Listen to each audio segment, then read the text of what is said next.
Raipur collectorate में बड़ा हादसा। कक्ष क्रमांक 8 की छत भर भरा कर गिरी। हड़कंप की स्थिति, कई सरकारी फाइलें मलबे में दबी। हादसे के वक्त कमरे में कोई कर्मचारी नहीं था, जिससे गंभीर जनहानि टली। घटना के बाद प्रशासन मौके पर पहुंचा। मलबे से रिकॉर्ड निकालने का काम शुरू। पुराने भवन की मरम्मत नहीं होने के चलते बड़ा सवाल, कब सुधरेगा सरकारी दफ्तरों का हाल।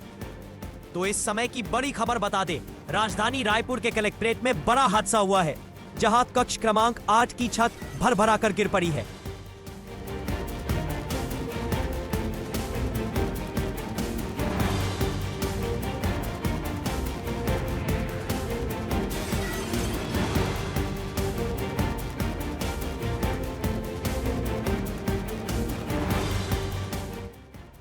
रायपुर कलेक्ट्रेट में बड़ा हादसा।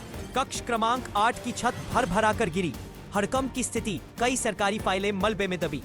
हादसे के वक्त कमरे में कोई कर्मचारी नहीं था, जिससे गंभीर जनहानि टली। घटना के बाद प्रशासन मौके पर पहुंचा। मलबे से रिकॉर्ड निकालने का काम शुरू।